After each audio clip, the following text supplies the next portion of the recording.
नमस्कार मित्रों, स्वागत है आप लोगों का इस छोटे से यूट्यूब चैनल उदय एकेडमी पर।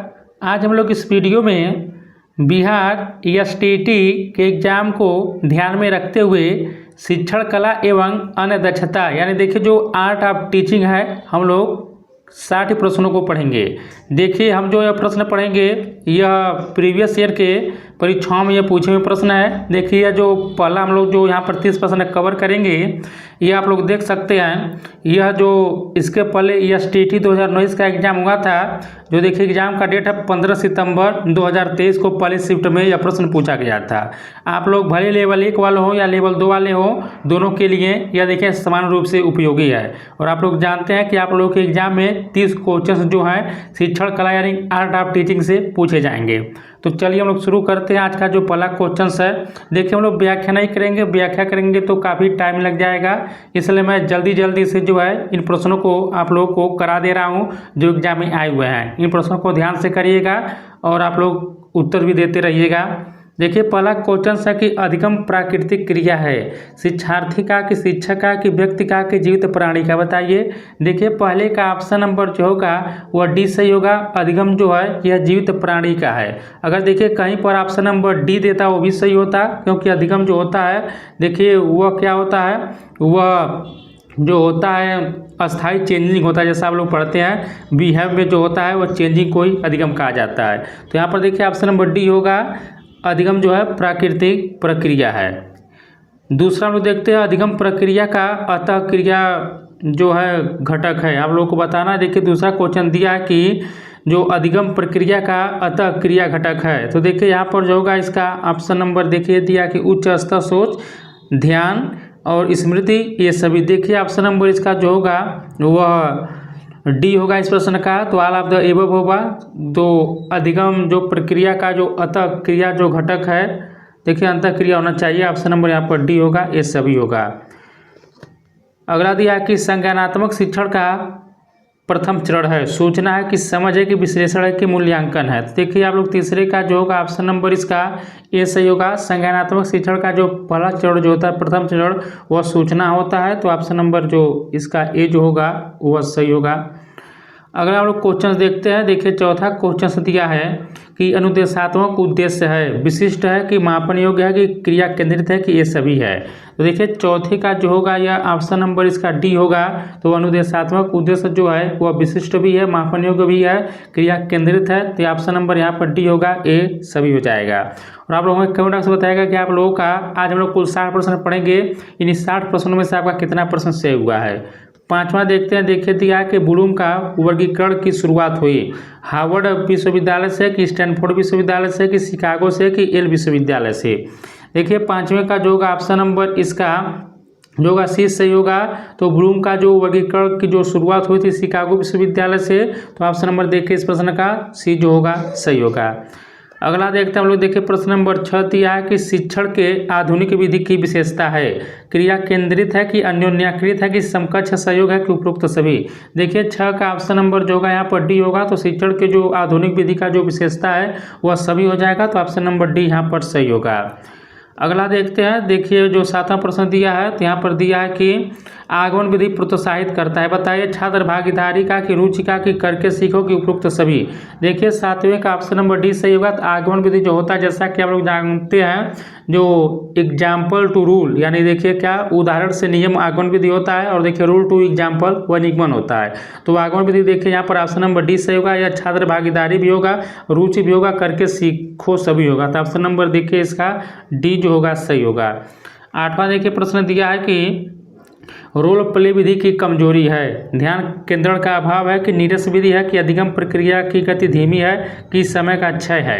देखिए ऑप्शन नंबर ए जो होगा सही होगा। रोल प्ले विधि की जो कमजोरी है वह ध्यान केंद्रण का अभाव है। तो ऑप्शन नंबर ए जो होगा सही होगा।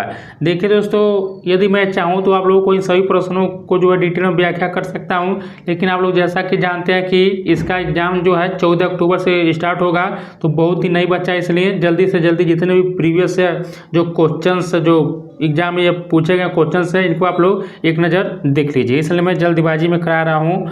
अगला देखते हैं, देखिए प्रश्न नंबर 9 है कि पाठ्य योजना निर्धारित करता है। अधिगम उद्देश्य है कि विद्यालय का उद्देश्य है कि प्रधानाध्यापक का उद्देश्य है कि प्रबंधक निकाय का उद्देश्य। देखिए आप लोग बहुत इजी क्वेश्चन पूछता है, आर्ट ऑफ टीचिंग में बहुत कठिन नहीं पूछता है, तो आप लोग आसानी से 30 में 25-26 तो कर ही लेंगे, नहीं पढ़ेंगे तो भी एकदम बढ़िया से। देखिए 9 का जो होगा ऑप्शन नंबर जो होगा यहाँ पर सही होगा, जो पाठ योजना जो निर्धारित करता है वह अधिगम उद्देश्य निर्धारित करता है, तो ऑप्शन नंबर ए जो होगा सही होगा। देखिए अगला प्रश्न दिया है, प्रश्न नंबर 10 जो दिया है यह 5E, देखिए 5E मॉडल है। देखिए व्यवहारवाद के लिए विकसित हुआ था कि रचनात्मकतावाद के लिए कि क्लासिकल कंडीशनिंग के लिए कि प्रगतिवाद के लिए। देखिए क्लासिकल जो कंडीशनिंग दिया था यह कौन दिया था, लोग कमेंट से बताइएगा। तो यहाँ पर देखिए 10 का जो होगा ऑप्शन नंबर इस प्रश्न का बी सही होगा। तो 5E जो मॉडल विकसित हुआ था यह देखिए रचनात्मकवाद के लिए हुआ था, ऑप्शन नंबर बी सही होगा। अगला देखते हैं, देखिए प्रश्न नंबर 11 दिया कि सूक्ष्म शिक्षण का उद्देश्य है शिक्षकों में शिक्षण कौशल का विकास करना, कि छात्रों की क्षमता का विकास करना, कि छात्रों के पृष्ठपोषण कौशल का विकास करना, कि उपयुक्त में से कोई नहीं। देखिए 11 का ऑप्शन नंबर जो होगा इस प्रश्न का हुआ, देखिए यहाँ पर जो होगा इसका ए सही होगा। जो सूक्ष्म शिक्षण का जो उद्देश्य होता है वह शिक्षकों में शिक्षण कौशल का विकास करना। जैसा कि आप लोग जानते हैं कि देखिए इसका कुल 6 चक्र चलता है, जैसे आप लोग याद रखिएगा। यहाँ पर इसका जो चक्र है 6, फिर देखिए 6, फिर देखिए 12, फिर 6, टोटल देखिए 36 मिनट यह चलता है। सबसे पहले देखिए प्लान बना के आए रहते हैं, जो मतलब प्लान सबसे पहले बना रहता है, तो देखिए टीचिंग किया जाता है, तब फीडबैक किया जाता है, तो देखिए रीप्लान होता है, रीटीच होता है, तो फिर रीफीडबैक दिया जाता है। तो देखिए कुल 36 मिनट का यह सूक्ष्म शिक्षण का जो एक चक्र चलता है, आप लोग इसको याद रखिएगा। अगला हम लोग देखते हैं, देखिए प्रश्न नंबर 12 दिया कि अनुदेशन प्रदान किया जाता है कक्षा के अंदर की प्रार्थना स्थल पर कि सर्वत्र की उपयुक्त में से कोई नहीं। देखिए 12 का जो होगा ऑप्शन नंबर इस प्रश्न का जो होगा वह ए होगा। देखिए अनुदेशन जो प्रदान किया जाता है वो कक्षा के अंदर किया जाता है, तो ऑप्शन नंबर ए जो होगा इसका सही होगा। अगला देखते हैं हम लोग, देखिए प्रश्न नंबर 13 दिया है, पूछा कि अंतःक्रिया विश्लेषण की प्रक्रिया है अंकन प्रक्रिया की अंकन अर्थापन प्रक्रिया के और भी दोनों के उपयुक्त में से कोई नहीं। देखिए 13 का ऑप्शन नंबर सी सही होगा। अंतःक्रिया जो विश्लेषण प्रक्रिया है वह ए और बी यहाँ पर दोनों सही होगा। देखिए दोस्तों मैं चाह रहा हूँ कि कम ही समय में आप लोगों को जो है मैं सारे प्रश्न करा दूँ, इसलिए मैं थोड़ा जल्दीबाजी में वीडियो बना रहा हूँ। आप लोग कहेंगे तो स्लो भी बना दूंगा, कमेंट करेंगे तो। अगला देखते हैं, देखिए प्रश्न नंबर 14 दिया है कि कक्षा स्थापित करना उदाहरण है कक्षा प्रबंधन का, कि अनुशासन का, कि नियम का, कि उपयुक्त में से कोई नहीं। तो देखिए 14 का ऑप्शन नंबर जो होगा इसका ए सही होगा। कक्षा स्थापित करना जो उदाहरण है वह कक्षा प्रबंधन का होगा, तो ऑप्शन नंबर जो होगा ए जो होगा सही होगा। आगे बढ़ते हैं, देखिए 15 नंबर दिया है कि समावेशी कक्षा में एक शिक्षक को चाहिए, बताइए छात्रों के सांस्कृतिक अंतर की उपेक्षा करें, कि संस्कृति से संबंधित छात्रों को बढ़ावा दे, कि सभी संस्कृतियों को समान महत्व दे, कि उपयुक्त में से कोई नहीं।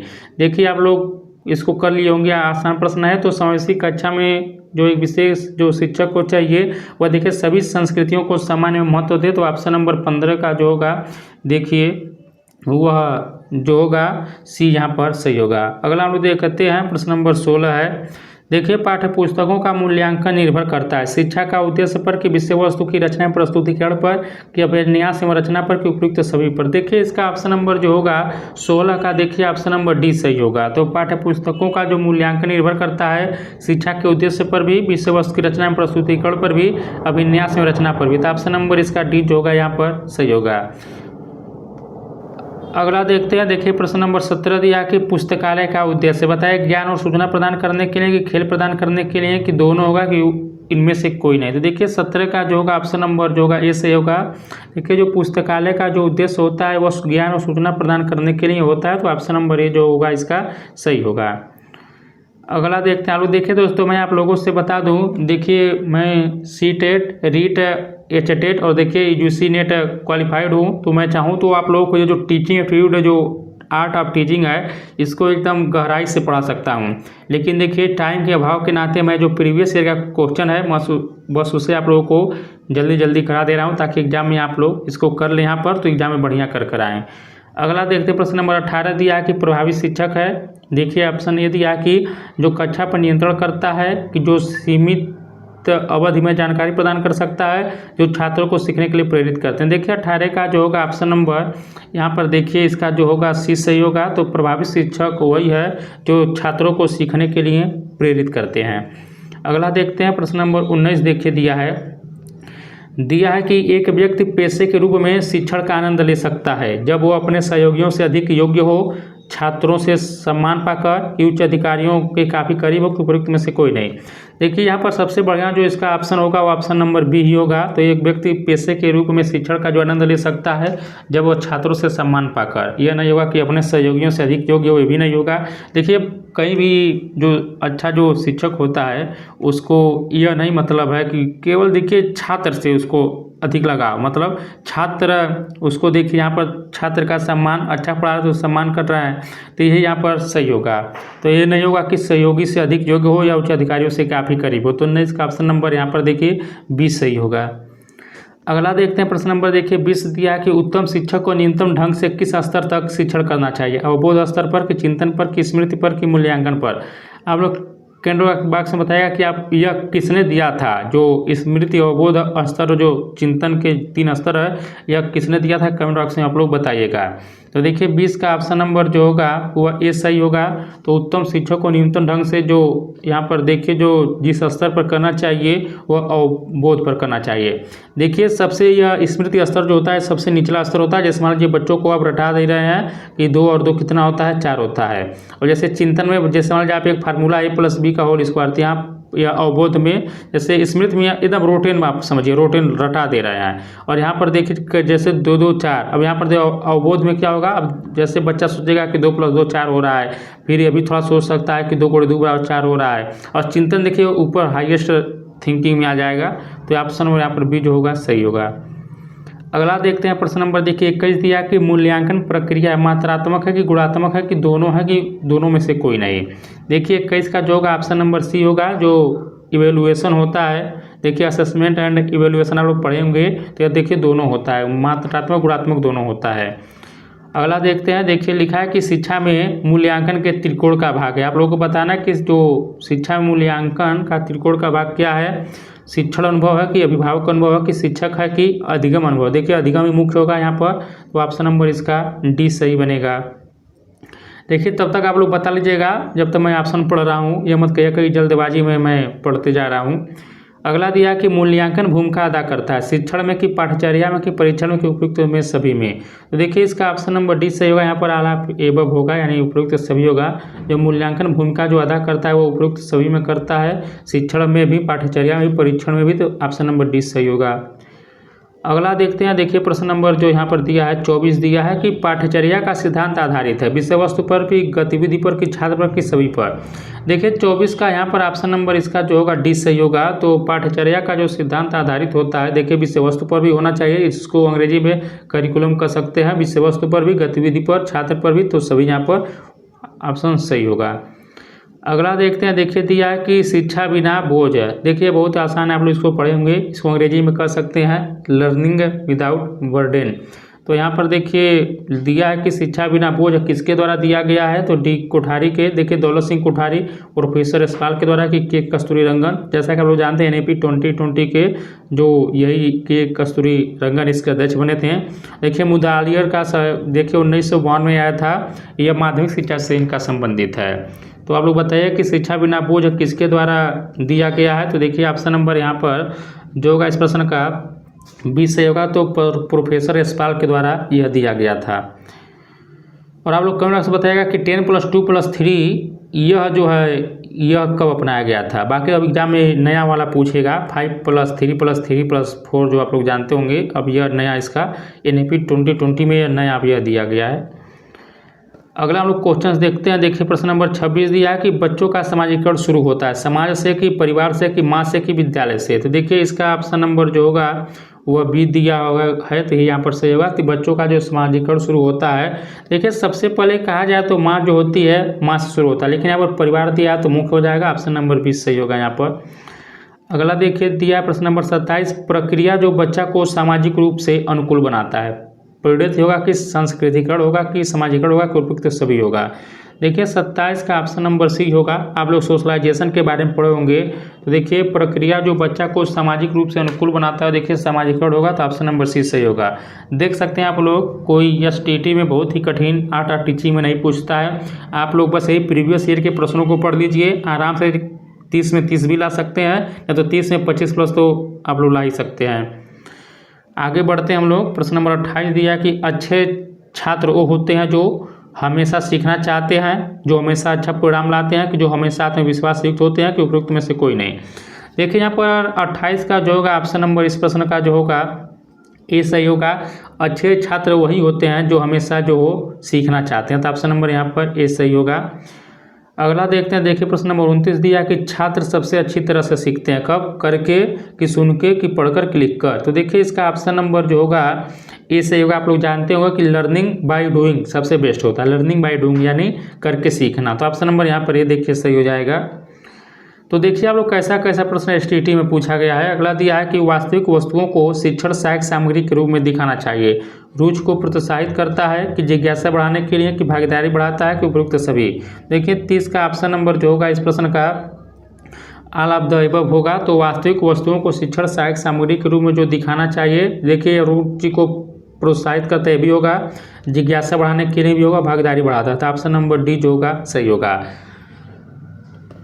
अब देखिए हम लोग 30 प्रश्न कर चुके हैं, फिर हम लोग 30 प्रश्न करते हैं। देखिए यह जो है यह भी 2023 में जो एसटीटी का एग्जाम हुआ था वहीं पूछा था। देखिए यह जो है 18 सितंबर 2023 को यह पूछा गया है, शिफ्ट 1 में यह पूछा गया है। तो देखिए यहाँ पर पहला जो क्वेश्चंस यहाँ पर जो आप लोगों को दिया गया है, देखिए पूछा है कि तथ्य से संबंधित ज्ञान है। तो आप लोग इसमें बताइए कौन सा ऑप्शन सही होगा। तब तक तथ्य से संबंधित ज्ञान है, प्रत्ययात्मक ज्ञान होगा, कि अधिसंज्ञानात्मक ज्ञान होगा, कि प्रक्रियात्मक ज्ञान होगा, कि तथ्यपूर्ण होगा, बताइए। तो देखिए इस प्रश्न का जो होगा ऑप्शन नंबर डी सही होगा। तो देखिए एकदम आसान है। तथ्य से संबंधित ज्ञान क्या होगा? तथ्यपूर्ण ज्ञान होगा। एकदम प्रश्न में इसका आंसर छिपा था। अगला दिया कि तत्वों को, यहाँ पर देखिए लिखा है कि तत्वों को एकत्रित कर नवीन स्वरूप को आकार दें। देखिए यहाँ पर तथ्य होना चाहिए, जहाँ तक हमें लग रहा है। तथ्यों को एकत्रित कर नवीन स्वरूप को आकार देना विश्लेषण है, कि संश्लेषण है, कि व्यवस्था है, कि समझ है। देखिए इसका ऑप्शन नंबर जो होगा इस प्रश्न का बी सही होगा। देखिए जब आप लोग पढ़ेंगे तो एक आप लोग पढ़े होंगे, जैसे मान लीजिए ज्ञान होता है, बोध होता है, विश्लेषण होता है, संश्लेषण होता है। जब आप लोग इसको पढ़ेंगे तो जानेंगे। थोड़ा मैं आप लोग और विस्तृत में बता देता, लेकिन थोड़ा जल्दी मैं क्वेश्चंस करा रहा हूँ। देखिए तत्वों को, देखिए सबसे अंत में इसका मूल्यांकन, जैसे मान लो ज्ञान होता है, बोध होता है, विश्लेषण होता है, संश्लेषण होता है, मूल्यांकन होता है। तो यहाँ पर देखिए इसका ऑप्शन नंबर जो होगा बी सही होगा। तत्वों को एकत्रित कर नवीन स्वरूप को आकार देना है, वह संश्लेषण कहलाता है। अगला देखते हैं प्रश्न नंबर देखिए 3 दिया है। इनमें से एक सामाजिक कौशल सहयोगी कार्य योजना से विकसित नहीं होती। सुनना, की प्रतिस्पर्धा, की सहयोग, की प्रोत्साहन। देखिए तीसरे का ऑप्शन नंबर जो होगा इस प्रश्न का बी होगा। तो यहाँ पर लिखा है कि सामाजिक कौशल सहयोगी कार्य योजना से जो विकसित नहीं होती है, तो प्रतिस्पर्धा या नहीं होती है। आगे देखते हैं सबसे कम आकर्षण शिक्षण विधि है। तो बताइए आप लोग। व्याख्यान होगा, देखिए इसको लेक्चर मेथड कर सकते हैं। कार्यभार होगा, कि परियोजना प्रोजेक्ट मेथड, की संगोष्ठी सेमिनार इसको कर सकते हैं। देखिए चौथे का जो होगा ऑप्शन नंबर इसका ऐसे होगा, जो सबसे कम आकर्षण जो शिक्षण विधि है वह देखिए व्याख्यान होगा, लेक्चर यहाँ पर होगा। ऑप्शन नंबर ए इसका सही होगा। आप लोग हमें कमेंट बॉक्स में बताइएगा कि आप लोगों का इन 60 प्रश्नों में से कितना प्रश्न सही होगा। और यदि आपको अच्छा लग रहा है तो लाइक कर दीजिएगा। बाकी मैं बार बार नहीं कहता हूँ कि लाइक कीजिए, शेयर कीजिए। अच्छा लगेगा तो कर लीजिएगा। आप लोगों का देखिए यहाँ पर टाइम बच रहा है, जल्दी से मैं आप लोगों को 60 प्रश्न अभी करा दे रहा हूँ। 5वां प्रश्न देखिए लिखा है कि शिक्षण विधि जो शिक्षार्थियों को वास्तविक समस्या में शामिल करता है। कार्यभार, की परियोजना आधारित, की संगोष्ठी, की श्रुतलेख। देखिए यहाँ पर ऑप्शन नंबर 20 रहेगा। परियोजना आधारित जो होता है यह शिक्षार्थियों को वास्तविक समस्या में शामिल करता है। तो ऑप्शन नंबर इस प्रश्न का बी जो होगा सही होगा। अगला दिया कि शिक्षार्थी निष्क्रिय रहते हैं। बताइए परियोजना विधि में, कि खोज विधि में, कि व्याख्यान में, कि अनुसंधान विधि में। देखिए 6 का जो होगा ऑप्शन नंबर इस प्रश्न का जो होगा सी सही होगा। जो लेक्चर मेथड है उसमें विद्यार्थी जो होते हैं निष्क्रिय रहते हैं। तो ऑप्शन नंबर यहाँ पर सी जो होगा सही होगा लेक्चर मेथड में। अगला दिया है कि परिसंवाद एक प्रकार का क्या है, खोज विधि है कि विचार विमर्श विधि है कि व्याख्यान विधि है कि प्रदर्शन विधि है। तो आप लोग देख सकते हैं, आप ये आसान है। तो जो परिसंवाद जो है यह जो एक प्रकार का क्या है, तो डिस्कशन मेथड है, विचार विमर्श संबंध विधि है। तो यहाँ पर ऑप्शन नंबर ए जो होगा सही होगा। देखिए संवाद है तो क्या होगा, विचार विमर्श ही होगा।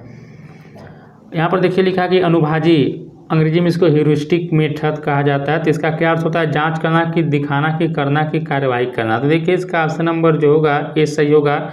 इसका मतलब देखिए टू एक्सप्लोर होता है। तो अनुभाजी का जो अर्थ होता है जांच करना होता है। देखिए वहाँ पर केवल हिंदी वाले क्वेश्चन को शामिल किए हैं। कभी कभी देखिए हिंदी वाला न समझ में आए तो एग्जाम आप लोग अंग्रेजी वाले को देख लीजिएगा, जिससे आसानी से आप लोग टीचिंग वाले क्वेश्चन को कर लेंगे। तो यहाँ पर देखिए ऑप्शन नंबर इसका ए सही होगा।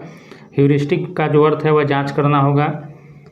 अगला देखते हैं प्रश्न नंबर 9। देखिए दिया है कि खेल एक स्वाभाविक प्रवृत्ति का है, मतलब है किसने कहा है कि खेल एक स्वाभाविक प्रवृत्ति है, कौन कहा है, केल्डवेल कुक ने कि पियाजे ने कि थॉर्नडाइक ने कि मॉन्टेसरी ने।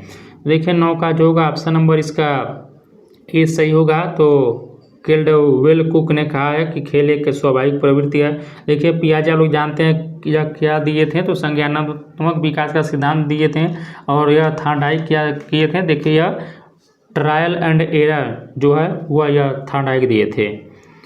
आगे हम लोग बढ़ते हैं। प्रश्न नंबर 10 दिया है, भ्रमण विधि विकसित करता है, बताइए सहयोग की प्रवृत्ति की रचनात्मक शक्ति की प्रत्यक्ष ज्ञान की उपयुक्त सभी। तो देखिए यहाँ पर ऑप्शन नंबर इसका डी होगा। तो भ्रमण विधि जो विकसित करता है वह सभी करेगा, सहयोग की प्रवृत्ति भी होगा, रचनात्मक शक्ति होगा, प्रत्यक्ष ज्ञान सब होगा। ऑप्शन नंबर डी यहाँ पर होगा इसका। अगला देखिए क्वेश्चन है कि विषय वस्तु निर्धारित करता है, बताइए शिक्षण विधि कि शिक्षक की मनोवृत्ति कि शिक्षक की भागीदारी कि शिक्षक प्रभावशीलता।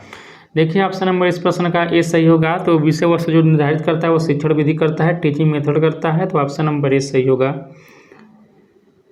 अगला क्वेश्चन देखते हैं। देखिए प्रश्न नंबर 12 दिया कि शिक्षार्थी केंद्रित विधि है, बताइए आगमन विधि है कि निगमन है कि व्याख्यान है कि निर्देश विधि है। तो देखिए इसका ऑप्शन नंबर जो होगा ये सही होगा। तो शिक्षार्थी जो केंद्रित विधि होता है वो आगमन होता है। तो जैसा आप लोग जानते हैं एग्जाम्पल 2 रूल चलता है आगमन विधि। तो ऑप्शन नंबर ए देखिए इसका सही होगा।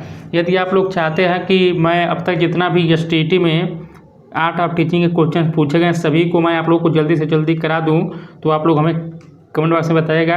मैं और भी प्रश्नों को जल्दी से जल्दी जो है पढ़ाकर वीडियो अपलोड कर दूंगा। अगला देखते हैं प्रश्न नंबर देखिए 13 दिया कि पारंपरिक शिक्षण है, बताइए निगमन की सम्मिश्रित की खेल आधारित की प्रयोगात्मक। तो देखिए 13 का जो होगा ऑप्शन नंबर इस प्रश्न का ये सही होगा। तो पारंपरिक जो शिक्षण विधि है वो निगमन है। इसका मतलब क्या है, निगमन मतलब क्या कहता है, नियम से तब उदाहरण बताएंगे। आगे बढ़ते हैं। प्रश्न नंबर 14 देखिए लिखा है कि सामान्य से विशिष्ट उपागम क्या निगमन है कि खेल आधारित है कि सम्मिश्रित है कि प्रयोगात्मक है। आसान है, कर लेंगे आप लोग। देखिए 14 का ऑप्शन नंबर ए होगा। जो यह सामान्य से विशिष्ट उपागम क्या होता है, निगमन होता है। तो ऑप्शन नंबर इसका ऐसे होगा, डिडक्टिव मेथड होगा। प्रश्न नंबर देखिए 15 है कि शिक्षक केंद्रित शिक्षण है, बताइए क्या है, प्रजातांत्रिक है कि सत्तावादी है कि रचनात्मक है कि आलोचनात्मक निर्णय वाला होगा। तो देखिए शिक्षक केंद्रित जो शिक्षण होता है वह कह सकते हैं आप लोग सत्तावादी होता है। तो यहाँ पर देखिए इसका ऑप्शन नंबर जो होगा इस प्रश्न का बी बनेगा, सत्तावादी होता है शिक्षक केंद्रित शिक्षण जो होता है। और देखिए प्रश्न नंबर 16 दिया है। देखिए आप लोग याद रखिएगा, जो आप लोग जानते हैं कि जो शिक्षण जो होता है एक देखिए त्रिध्रुवी प्रक्रिया है। शिक्षण जो है जैसे आप लोग जानते हैं कि एक क्या होते हैं, टीचर होते हैं, एक होते हैं स्टूडेंट लोग होते हैं। देखिए एक क्या होता है, इन्वायरमेंट होता है, या हम लोग पाठ्यक्रम कह सकते हैं, वो भी कहा जा सकता है। अब देखिए इसमें जो स्टूडेंट होता है यह देखिए एक आश्रित चर होता है। आप लोग इसको भी आप लोग याद रखिएगा, स्टूडेंट क्या होता है, आश्रित होता है, डिपेंडेंट होता है, और टीचर क्या होता है, इंडिपेंडेंट होता है। आप लोग इसको याद रखिएगा, एग्जाम में अभी कई बार पूछा गया है। देखिए प्रश्न नंबर 16 दिया है कि माप में पहला चरण है, क्या है, परीक्षण का अंकन कि परीक्षण का प्रबंधन करना कि परीक्षण का विकास कि क्या मापना है इसका निर्णय। देखिए 16 का ऑप्शन नंबर डी सही होगा। माप में जो पहला चरण है सबसे पहले आप यही ना सोचेंगे कि क्या मापना है, पहले आप लोग इसका डिसीजन करेंगे कि हमें क्या मापना है, तो पहला चरण यही होगा। बाकी परीक्षण का अंकन प्रबंधन ये सब तो बाद का मेथड है। अगला देखिए दिया है कि निम्नलिखित में किसकी गुंजाइश सबसे कम है, मूल्यांकन का कि आकलन का कि माप का कि परीक्षण का। देखिए यहाँ पर 17 का ऑप्शन नंबर जो होगा इसका डी से होगा। देखिए परीक्षण जो होगा इसका यहाँ पर गुंजाइश सबसे कम है, बाकी मूल्यांकन आकलन माप ये इसका सही होगा। अगला दिया प्रश्न नंबर 18 दिया कि रचनात्मक मूल्यांकन का उद्देश्य क्या है। क्या है? अंतिम स्थिति की जांच करना, कि अगली कक्षा में पदोन्नत के छात्रों का चयन करना, कि छात्रों की प्रगति की निगरानी करना। देखिए 18 का जो होगा ऑप्शन नंबर डी से होगा, तो मॉनिटरिंग स्टूडेंट्स प्रोग्रेस। तो रचनात्मक मूल्यांकन का जो उद्देश्य है यही है कि छात्रों की प्रगति की निगरानी करना। अगला देखते हैं प्रश्न नंबर 19 देखिए दिया है कि निम्नलिखित में से सही क्रम है। परीक्षण, मापन, आकलन, मूल्यांकन, कि मूल्यांकन, परीक्षण, माप, आकलन, परीक्षण, आकलन, मूल्यांकन, मापन, कि आकलन, मापन, मूल्यांकन, परीक्षण। देखिए आप लोग इसको कर लिए होंगे, उम्मीद करता हूँ इजी क्वेश्चन है। तो देखिए इसका ऑप्शन नंबर ए सही होगा। तो सबसे पहले क्या होगा? परीक्षण होगा, तब मापन होगा, तब आकलन होगा, तब मूल्यांकन होगा। सबसे अंत मूल्यांकन होगा, याद रखिएगा। प्रश्न नंबर देखिए 20 दिया है कि निम्नलिखित में से किसमें प्रश्न चिन्ह अधिक विश्वसनीय होगा। बहुविकल्पी प्रश्नों में, कि निबंध में, कि संक्षिप्त उत्तर में, कि समापन में। तो यहाँ पर आपको बताना है कि तो देखिए इसका जो होगा वह ऑप्शन नंबर इसका ए सही होगा। देखिए जो मल्टीपल चॉइस क्वेश्चंस होते हैं इसमें जो होगा प्रश्न चिन्ह अधिक विश्वसनीय होगा। तो यहाँ पर बहुविकल्पी वाले सही होगा, तो ऑप्शन नंबर ए सही होगा। यहाँ पर निबंध में तो होगा नहीं, संक्षिप्त उत्तर होगा नहीं, समापन में तो होगा नहीं, कोई मतलब नहीं है इसका। अगला दिया है कि किस प्रकार के प्रश्न को विश्वसनीयता के साथ चिन्हित करना कठिन है। बताइए संरचित निबंध में, कि असंरचित में, कि संक्षिप्त में, कि बहुविकल्पी प्रश्न में। यहाँ कहा कि किस प्रकार में आपको कठिनाई होगी। देखिए जो अनस्ट्रक्चर्ड जो एस्से होगा, असंरचित जो निबंध होगा, यहाँ पर देखिए विश्वसनीयता के साथ चिन्हित करना कठिन होगा। तो ऑप्शन नंबर बी यहाँ पर देखिए सही होगा। 22 देखिए दिया कि प्रोजेक्टिव तकनीकों का उपयोग मूलतः मापने के लिए किया जाता है। खुफिया के ज्ञान के व्यक्तित्व की उपयोगिता। तो देखिए यहाँ पर जो 22 का होगा वह ऑप्शन नंबर इसका सी होगा। तो जो प्रोजेक्टिव तकनीकों का जो उपयोग किया जाता है वह व्यक्तित्व मापन में होता है। आप लोग इसको याद रखिएगा। जैसे देखिए स्पीयरमैन के बारे में आप लोग थोड़ा पढ़ेंगे, सब थोड़ा आगे हम लोग बढ़ते हैं। देखिए प्रश्न नंबर 23 दिया कि योगात्मक मूल्यांकन मूलतः। देखिए योगात्मक मतलब क्या होता है? समेटिव होता है। जैसे आप लोग जानते हैं एक फॉर्मेटिव होता है, देखिए एक समेटिव होता है। तो ये पूछा है कि जो फॉर्मेटिव आप लोग याद रखिए। देखिए जो फॉर्मेटिव होता है वह जैसे मान लीजिए आप लोगों के स्कूल में या क्लास में टेस्ट लिया जाता है, मतलब शॉर्ट टाइम के लिए जो हो उसको फॉर्मेटिव। और योगात्मक मतलब आप लोग जैसे मान लीजिए पूरे इंड में आप लोग एग्जाम दे दिए, अंतिम में परीक्षा फल जो आया वह योगात्मक मूल्यांकन होगा। तो आप लोग यहाँ पर समझ सकते हैं कि योगात्मक मूल्यांकन मतलब मूलतः प्रयोग किया जाता है, कार्यक्रम के दौरान नहीं होगा, हर समय नहीं होगा, कार्यक्रम के अंत में। देखिए यही इसका ऑप्शन होगा। देखिए कार्यक्रम के दौरान तो हम लोग फॉर्मेटिव कर सकते हैं, लेकिन जो योगात्मक समेटिव जो होता है वह कार्यक्रम के अंत में ही होता है। अगला हम क्वेश्चन देखते हैं। प्रश्न नंबर देखिए 24 दिया कि आमतौर पर योगात्मक मूल्यांकन है क्या है चल रहा है, कि सतत की निर्णय प्रमाणित करना, कि डायग्नोस्टिक। देखिए इसका ऑप्शन नंबर जो होगा 24 का सी होगा। सर्टिफाइंग डिसीजन होगा, अंतिम निर्णय देता है जो समेटिव योगात्मक होता है। तो ऑप्शन नंबर सी होगा, निर्णय प्रमाणित करता। अगला दिया है कि प्रश्न नंबर 25 है सारांशित मूल्यांकन के कौन से उपकरण अक्सर उपयोग किए जाते हैं। दैनिक कार्य, के मौखिक पूछताछ, के शिक्षक अवलोकन, के परीक्षण। देखिए 25 का जो होगा इसका ऑप्शन नंबर डी होगा। देखिए यहाँ पर जो टेस्ट होता है, परीक्षण जो होता है, यह समेटिव एलुएशन के जो होंगे यह उपकरण यहाँ पर होंगे, परीक्षण होगा यहाँ पर। बाकी देखिए दैनिक, मौखिक, शिक्षक अवलोकन यह तो नहीं होगा। अगला दिया कि एक कक्षा अंतराल में प्राप्त अंकों की संख्या, आवृत्तियां हैं, कि वर्ग सीमाएं, कि चतुर्थांक, की मध्य बिंदु। तो देखिए यहाँ पर जो इसका होगा ऑप्शन नंबर इस प्रश्न का ये होगा। तो एक कक्षा अंतराल में प्राप्त अंकों की जो संख्या होगी यह आवृत्तियां होंगी। आप लोग जैसे वो माध्यमाधिका बहुलक बंटन वाला सवाल लगाते होंगे तो यहाँ पर इसको क्लास इंटरवल हम लोग निकालते हैं ना, कितने बचे इतना से इतना पाए, तो क्या आवृत्ति ही होती है। अगला दिया प्रश्न नंबर 27 अधिकतम और न्यूनतम मूल्यों के बीच के अंतर को। देखिए बहुत आसान है। आप लोग क्या कहेंगे, मोड तो होगा नहीं, चतुर्थांक होगा नहीं, औसत होगा नहीं, बच्चा आपका क्या रेंज बताए। रेंज मतलब आप लोग इसको परास या परिसर कह सकते हैं। तो यहाँ पर देखिए 27 का ऑप्शन नंबर यहाँ पर बी होगा। अधिकतम और न्यूनतम मूल्यों के बीच के अंतर को रेंज यानी कि परास कहा जाता है। अगला दिया है कि निबंध प्रकार के प्रश्नों का मुख्य लाभ क्या है। छात्रों की सीखने की कठिनाइयों का निदान कर सकता है, कि चिन्हित करने के लिए निबंध है, कि छात्र उत्तर का अनुमान लगा सकता है, कि वे जटिल सीखने के परिणामों को माप सकते हैं जिन्हें अन्य प्रकार के प्रश्नों से नहीं मापा जा सकता है। देखिए इसका ऑप्शन नंबर यही डी ही सही होगा। निबंध प्रकार के प्रश्नों का यही एक मुख्य लाभ ही होगा। तो यहाँ पर ऑप्शन डी होगा, यही होगा कि वे जटिल सीखने के परिणामों को माप सकते हैं जिन्हें अन्य प्रकार के प्रश्नों से नहीं मापा जा सकता है। आगे हम लोग देखते हैं प्रश्न नंबर 29 है कि सबसे व्यापक रूप से लागू परीक्षण आइटम कौन सा है। मिलान है कि एमसीक्यू है कि समापन है कि संक्षिप्त उत्तर है, मतलब सबसे व्यापक रूप से पूछा है। तो देखिए इसका ऑप्शन नंबर जो होगा बी होगा। तो जो एमसीक्यू है यह सबसे व्यापक रूप से लागू परीक्षण आइटम है, तो ऑप्शन नंबर बी होगा। आगे देखते हैं प्रश्न नंबर 30 दिया है। देखिए आधुनिक बुद्धि परीक्षणों के संस्थापक कौन थे। टर्मन है कि स्टर्न है कि गिलफोर्ड है कि अल्फ्रेड बीने हैं। देखिए बीने का एक परीक्षण है। देखिए 30 का जो होगा ऑप्शन नंबर इस प्रश्न का डी होगा। तो अल्फ्रेड बीने जो है ये आधुनिक बुद्धि परीक्षणों के संस्थापक हैं। और आप लोगों को बताया कि बुद्धि लब्धि जो होता है, जो हम लोग क्या पढ़ते हैं बुद्धि लब्धि, MA/CA × 100 हम लोग निकालते हैं ना बुद्धि लब्धि वाला। तो आप लोग इसको बताया कि इसको कौन दिया था। तो देखिए हम लोग कुल 60 प्रश्नों को पढ़े हैं और ये सभी प्रीवियस ईयर के परीक्षाओं में पूछे गए प्रश्न थे। और आप लोगों ने कमेंट बॉक्स में ईमानदारी से बताएगा कि आप लोगों का इन 60 प्रश्नों में से कितना प्रश्न जो है सही हुआ है। कमेंट बॉक्स में आप लोग बताइएगा। और आप लोग हमें कमेंट भी कीजिएगा कि और भी आप लोग वीडियो चाहते हैं तो कमेंट कीजिएगा। मैं आप लोग को जल्द से जल्द अधिक से अधिक आर्ट ऑफ टीचिंग के क्वेश्चंस करा दूंगा। कमेंट जरूर कीजिएगा। तो मिलते हैं अगले वीडियो, तब तक के लिए नमस्कार। जय हिंद, जय भारत।